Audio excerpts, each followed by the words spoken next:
Bonjour, vous allez aujourd'hui visionner un webinaire qui se propose de discuter l'intérêt de visualiser les niveaux horizontaux pour en tirer avantage, à savoir les niveaux de support et de résistance. Le webinaire que nous allons présenter est réalisé par Trader Forex et sponsorisé par le courtier Markets.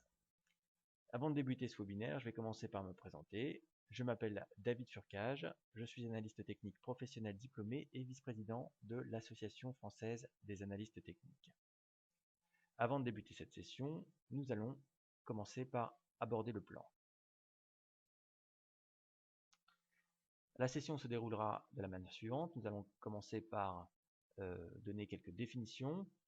Dans un second temps, nous étudierons les différentes fonctions des niveaux horizontaux. Dans un troisième temps, nous discuterons la qualité de ces niveaux. Enfin, nous terminerons par un cas pratique et une conclusion ou des conclusions. Alors, un support, une résistance, de quoi s'agit-il? Un support que je vais noter petit s en vert est un niveau au-dessus duquel les intérêts acheteurs sont suffisamment puissants pour venir à bout des pressions vendeuses. Donc, au contact d'un support, les prix se retournent à la hausse. Par opposition, une résistance que je vais noter grand R en rouge est un niveau au-dessous duquel les intérêts vendeurs surpassent la pression acheteuse.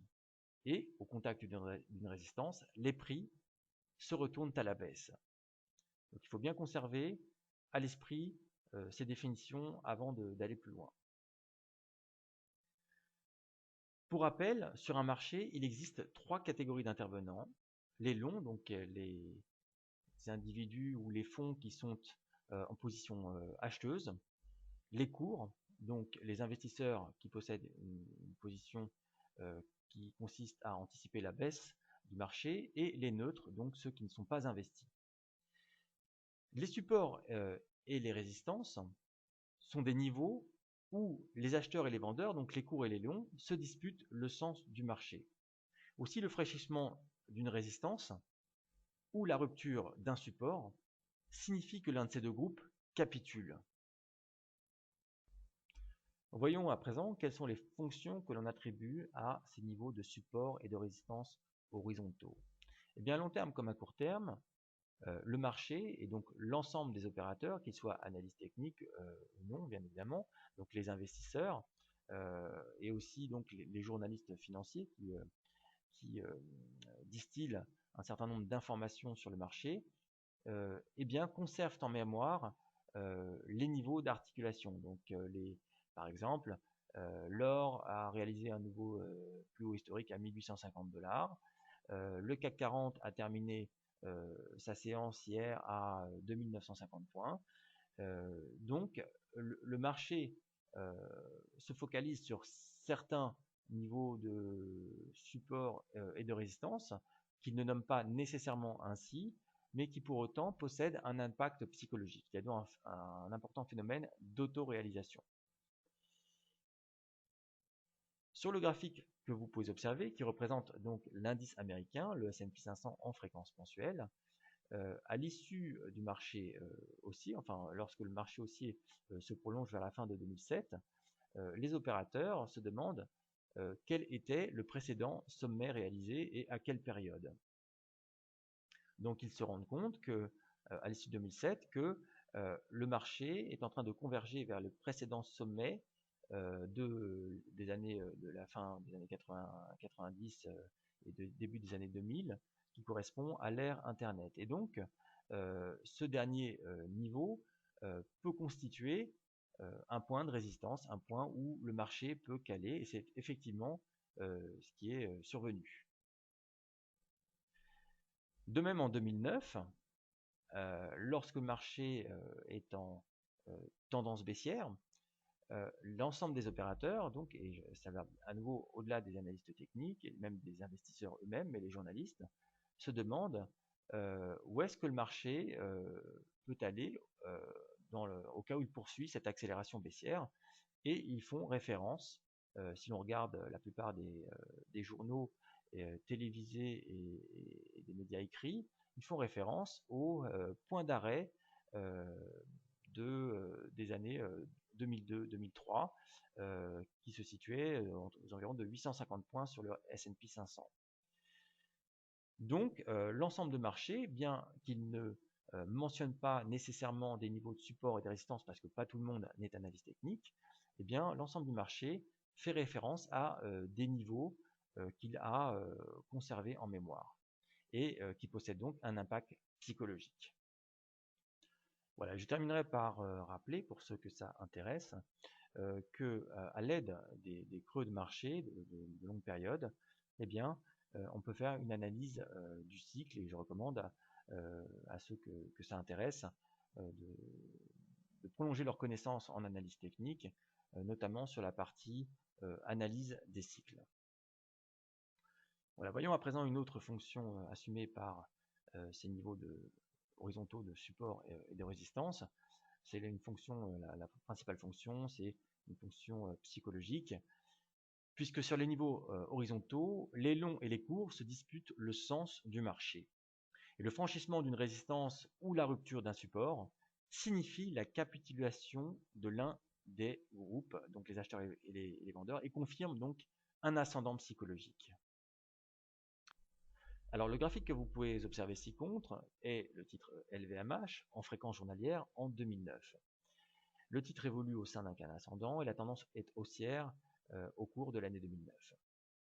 Mais intéressons-nous maintenant au point de départ de cette tendance qui correspond aussi au départ, à la reprise des marchés actions vers mars-avril 2009.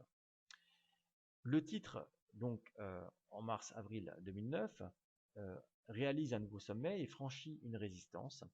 Et cet élément indique que les cours, donc les vendeurs sur ce titre ont eu tort, et soldent probablement leur position vendeuse pour ne pas perdre davantage.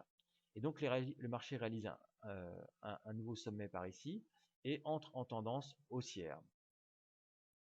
Il bute sur un niveau de résistance qui se situe ici sur cette ligne rouge et qui correspond à la borne haute du canal, effectue un pullback et réalise ensuite un nouveau sommet en franchissant la précédente résistance. Donc c'est un marché dans lequel les longs, donc les acheteurs, dominent et poussent le marché toujours plus haut, ce qui permet au titre de poursuivre sa tendance haussière. À présent, voyons encore une autre fonction des niveaux horizontaux. Eh bien, les niveaux de support et de résistance permettent de déterminer le sens de la tendance. Une succession de creux, donc de support, et de sommets, donc de résistance, ascendant, descendant, confirme le sens de la tendance haussière ou baissière selon l'un des principes de Dow qui sont au nombre de 6. Donc là, je vous renvoie vers la lecture ou la relecture plutôt de ces principes de Dow. Aussi, ce qui est important d'observer, c'est que si le marché, dans une tendance haussière, est incapable de réaliser un nouveau sommet, ou bien dans une tendance baissière, incapable de réaliser un nouveau creux, eh bien cela constitue un signe avant-coureur de faiblesse dans la tendance haussière ou baissière observée. Alors, reprenons à nouveau l'exemple de LVMH en fréquence journalière en 2009. Ici, le marché progresse en escalier, donc avec des supports et des résistances ascendants. Donc chaque support est au-dessus du précédent et chaque résistance est au-dessus de la précédente. Donc dans une tendance haussière, les résistances stoppent la progression du marché avant d'être franchies et la succession de creux et de sommets ascendants permet de déterminer que la tendance est haussière et bien sûr il en est de même dans une tendance baissière. Il y a une succession de creux et de sommets descendants. Donc ces niveaux de support et de résistance permettent de déterminer le sens du marché, la tendance principale.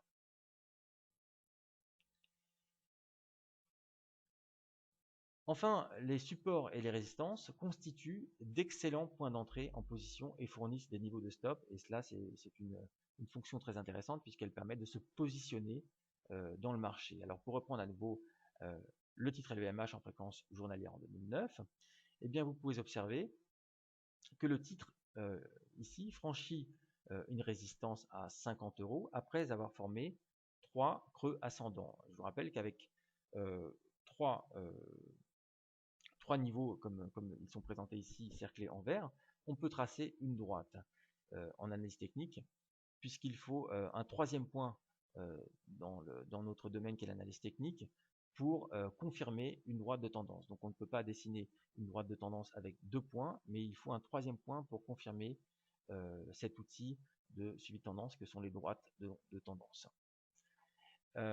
Donc la tendance est haussière ici. Vous pouvez observer par ailleurs qu'il y a un gap ici, un gap haussier, et le marché franchit une résistance. Donc nous sommes en présence de quelque chose qui est plutôt haussier.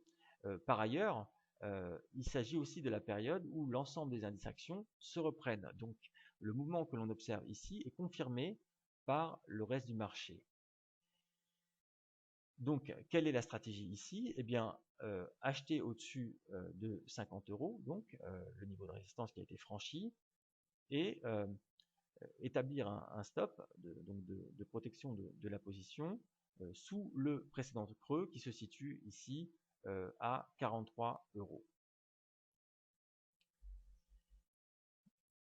Vous pouvez observer par ailleurs un autre phénomène dont nous n'avons pas parlé jusqu'à présent, qui est le phénomène de polarité sur ces niveaux horizontaux que sont les supports et les résistances. Eh bien, ce phénomène de polarité ou d'inversion qui confirme la tendance consiste à dire qu'une résistance devient support dans une tendance haussière et qu'un support devient résistance dans une tendance baissière. Il s'agit d'un autre moment qui permet d'entrer, d'initier une position dans un marché. Alors, si l'on s'intéresse à présent à la qualité des niveaux des supports et des résistances, après avoir établi les différentes fonctions de ces niveaux. La qualité des niveaux des supports et des résistances est très importante puisque sur elle repose soit notre analyse, soit carrément nos stratégies haussières et baissières. Alors, ce qu'il faut conserver en mémoire, c'est que plus la période durant laquelle le marché s'est échangé sur un niveau de support et de résistance est longue, plus cette zone, donc horizontale, est significative. Par ailleurs, si les volumes traités autour d'une zone de support et de résistance sont importants, alors davantage de titres ou de contrats ont été échangés autour de cette zone, et donc la zone est très disputée et très significative. Un niveau de support et de résistance possède par ailleurs plus d'importance s'il est récent. Comme nous l'avons évoqué tout à l'heure, la mémoire des intervenants est très court terme. C'est-à-dire qu'on se rappelle aisément du cours de clôture du CAC 40 ou de l'or ou du S&P 500 de la veille, plutôt que du cours de clôture de ces mêmes indices il y a une semaine.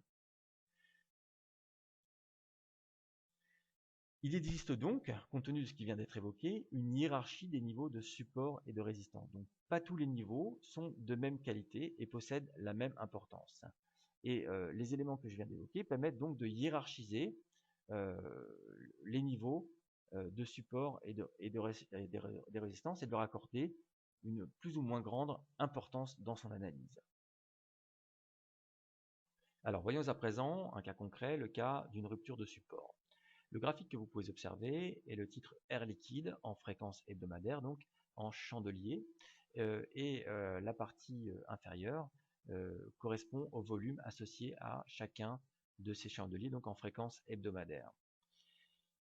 Nous pouvons observer que le titre évolue à partir de janvier-février 2007 au-dessus d'un niveau de support que j'avais appelé S1 et au cours de la dernière période, eh bien, le marché Donc ce titre est incapable de réaliser un nouveau sommet. Les sommets ici sont inférieurs aux précédents et il s'agit là, par rapport à ce que nous avons évoqué tout à l'heure, d'un aveu de faiblesse.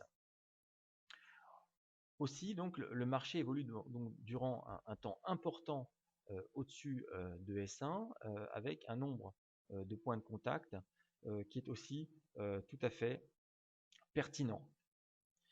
La rupture de ce niveau-là eh bien, provoque une puissante accélération. Elle est associée à des volumes importants et à la rupture de ce niveau-là, eh bien, il y a ici un moment, une opportunité pour shorter le titre Air Liquide. Vous pouvez observer aussi un second niveau de support qui est S2 avec aussi plusieurs points de contact ici et ici, et correspondant à la partie cerclée, eh bien, vous pouvez observer que les volumes associés au test de ces niveaux de support sont importants, donc ce niveau est très disputé. Et par ailleurs, eh bien, vous voyez que dans cette accélération, S2 est rapidement enfoncé, d'ailleurs comme si S2 n'existait pas. Donc l'accélération baissière est très forte en fait. En réalité, le point de départ de cette accélération est la rupture de S1, mais il fallait aussi observer S2 qui aurait pu éventuellement provoquer un arrêt peut-être de courte durée de cette accélération baissière. Alors vous pouvez observer aussi sur ce cas concret le phénomène de polarité qui survient à deux reprises lorsque la tendance est haussière. C'est-à-dire que la résistance ici devient support et à nouveau ici la résistance devient support et le marché poursuit sa progression, forme de nouveaux sommets et de nouveaux creux, donc ascendant. Et donc ce phénomène de polarité ou d'inversion confirme le sens de la tendance. Alors à présent, je vais conclure sur ce qu'il fallait retenir de ce webinaire. Alors, les éléments qu'il faut conserver à l'esprit, c'est que les supports et les résistances possèdent une signification en termes de psychologie des marchés. Donc c'est là-dessus quand même que se concentre notre travail d'analyste technique, c'est-à-dire déterminer ces niveaux de support ou de résistance, où se situent-ils et quel peut être l'impact par exemple du franchissement d'une résistance ou de la rupture d'un support. Ce sont des niveaux où se cristallise donc la lutte que se livrent les longs et les courts et qui possèdent donc des implications importantes en termes de psychologie des marchés. Pour rappel, une succession de creux et de sommets ascendants et descendants détermine le sens de la tendance, et là je vous renvoie aussi aux différents principes de Dow, puisque l'un des principes de Dow stipule que la manière dont se succèdent ces creux et ces sommets ascendants eh bien, détermine la tendance. Par ailleurs, est-ce que nous avons vu à la fois sur LVMH et sur Air Liquide, les supports et les résistances constituent d'excellents points d'entrée en position et fournissent des niveaux de stop. Donc, il est très intéressant d'observer ces niveaux au-delà de l'impact psychologique puisqu'ils permettent d'initier des positions. Et ce qui est intéressant, c'est de combiner ces niveaux-là donc avec le déclenchement de figures de retournement, ce qui permet de capter un maximum d'accélération comme nous l'avons observé sur le titre Air Liquide. Alors, bien que à lui seul le concept de support et de résistance soit extrêmement efficace, il est préférable en analyse technique de ne pas s'en tenir à un critère unique, par exemple la rupture d'un support pour prendre une décision. Aussi, il est plus sage de corroborer avec d'autres éléments techniques de sorte d'obtenir plusieurs faisceaux d'informations qui pointent vers les mêmes conclusions. Donc, la rupture d'un support, c'est bien, mais s'il y a une confirmation par le reste du marché, c'est encore mieux. Et peut-être, si en plus, on peut observer par exemple une certaine représentation en forme de candlestick, eh bien, c'est encore mieux. Donc, lorsque plusieurs éléments techniques convergent vers les mêmes conclusions, eh bien, cela donne plus de poids, de robustesse à ce que l'on observe. Et alors là, la rupture d'un support peut être, par exemple, très intéressante pour initier une position vendeuse. Voilà, j'en ai fini pour cette session. Je vous remercie pour votre écoute. J'espère que ce webinaire aura suscité votre intérêt, puisque la notion de support et résistance est extrêmement centrale en analyse technique. Je remercie le sponsor Markets et je vous donne rendez-vous très vite pour un nouveau webinaire sur trader-forex.fr. À bientôt.